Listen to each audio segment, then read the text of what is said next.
नमस्कार मित्रांनो, मी वसंत साळकर आणि तुम्ही पाहताय मराठी अड्डा यूट्यूब चॅनल. मित्रांनो, मुख्यमंत्री वयोश्री योजना या योजनेअंतर्गत 65 वर्ष पूर्ण झालेल्या ज्येष्ठ नागरिकांना आता सरकारकडून 3,000 रुपये जे आहेत ते भेटणार आहेत. त्यासाठी अर्ज कुठे करायचा, कोण कोण यासाठी पात्र असणार आहेत, कागदपत्र कोणकोणते लागणार आहेत, या संदर्भातील थोडक्यात माहिती आजच्या व्हिडिओमध्ये आपण जाणून घेणार आहोत.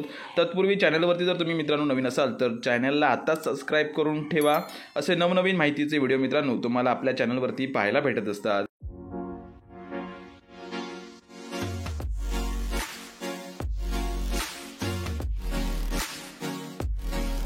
तर मित्रांनो, तुम्ही इथे पाहू शकता महाराष्ट्र शासनाकडून सामाजिक न्याय व विशेष सहाय्य विभागांतर्गत दिनांक 6 फेब्रुवारी 2024 रोजी हा जो शासन निर्णय आहे तो इथे निर्गमित करण्यात आलेला आहे.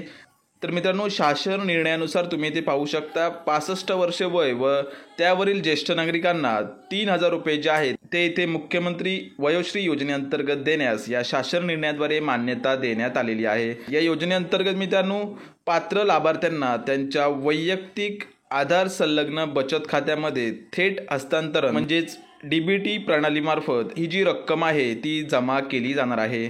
त्यानंतर इथे पुढे आपण पाहू शकतो मित्रांनो, राज्य शासनामार्फत 100% अर्थसहाय्य उपलब्ध करून देण्यात आलेलं आहे आणि त्यानंतर DBT मार्फत 3,000 रुपये जे आहेत ते जमा केले जाणार आहेत. महत्त्वाचे काही मुद्दे आहेत मित्रांनो, ते इथे आपण जाणून घेऊयात.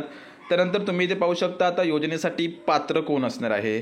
तर दिनांक 31 डिसेंबर 2023 पर्यंत वयाची 65 वर्ष पूर्ण असतील असे नागरिक या योजनेसाठी पात्र धरले जाणार आहेत. नीट समजून घ्या, दिनांक 31/12/2023 म्हणजेच 31 डिसेंबर 2023 पर्यंत ज्या नागरिकांची वयाची 65 वर्ष पूर्ण झालेली असतील असेच नागरिक या योजनेसाठी पात्र समजण्यात येणार आहेत.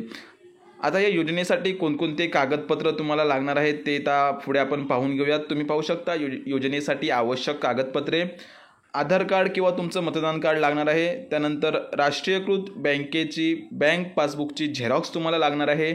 पासपोर्ट आकाराचे 2 फोटो लागणार आहेत. स्वयं घोषणापत्र म्हणजेच यामध्ये तुमचं उत्पन्न 2 लाखांपेक्षा कमी नसल्याचं तुम्हाला स्वयं घोषणापत्र जे आहे ते इथे तुम्हाला सादर करायचं आहे. आणि शासनाने ओळखपत्र पटवण्यासाठी विहित केलेली अन्य कागदपत्रे जे आहेत मित्रांनो ते ह्या योजनेचा लाभ घेण्यासाठी तुम्हाला इथे लागणार आहेत. मित्रांनो, अजूनपर्यंत या योजनेचा कोणत्याही प्रकारचा ऑनलाईन फॉर्म सुरू झालेला नाही आहे. तुम्हाला ऑफलाईन पद्धतीनेच हा जो फॉर्म आहे तो इथे सादर करायचा आहे. आता फॉर्म कुठे सादर करायचा आहे हे आपण थोडक्यात जाणून घेऊयात. मित्रांनो, हा जो GR आहे याची लिंक मी तुम्हाला खाली डिस्क्रिप्शन बॉक्समध्ये मी लिंक दिलेली आहे. त्या लिंकवरती क्लिक करून तुम्ही हा जो संपूर्ण GR आहे तो नीट समजून घेऊ शकता. तर मित्रांनो, तुम्ही इथे पाहू शकता माहिती व जनसंपर्क कार्यालय महाराष्ट्र शासन महासंवाद यांच्याकडून मुख्यमंत्री वयोश्री योजनेसाठी अर्ज करण्याचे आवाहन जे आहे ते इथे सामाजिक न्याय विभागांतर्गत करण्यात आलेलं आहे. आता अर्ज कुठे करायचं हे जाणून घेऊयात. तुम्ही पाहू शकता मित्रांनो, ज्येष्ठ नागरिकांना या योजनेचा अर्ज प्राप्त करण्यासाठी व योजनेसंबंधी अधिक माहितीसाठी मुंबई विभागातील सहाय्यक आयुक्त समाज कल्याण, मुंबई शहर, मुंबई उपनगर, ठाणे, पालघर, रत्नागिरी, रायगड, सिंधुदुर्ग या कार्यालयांशी संपर्क जो आहे तो साधायचा आहे व या योजनेचा लाभ घ्यावा अशी माहिती प्रसिद्धी पत्रकात देण्यात आलेली आहे. मित्रांनो, हे झालं आता या जिल्ह्यांसाठी. तुम्ही जर अन्य जिल्ह्यातून असाल तर तुम्हाला तिथे तुमच्या विभाग ऑफिसमध्ये म्हणजे समाज कल्याण विभाग ऑफिसमध्ये भेट देऊन तुम्हाला या योजनेचा फॉर्म जो आहे तो फॉर्म घेऊन फॉर्म व्यवस्थित भरून तुम्हाला तिथे जमा करायचा आहे. तर मित्रांनो, अजूनपर्यंत या योजनेचा कोणताही ऑनलाईन फॉर्म सुरू झालेला नाही आहे. ऑनलाईन फॉर्म सुरू झाल्यावरती तुम्हाला त्या संदर्भातील माहिती व्हिडिओमार्फत दिली जाईल. टेलिग्रामवरती त्या संदर्भातील माहिती दिली जाईल. त्यामुळे टेलिग्राम चॅनलला आत्ताच जॉईन करून ठेवा.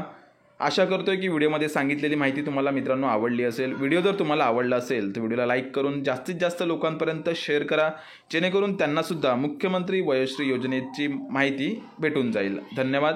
जय हिंद, जय महाराष्ट्र.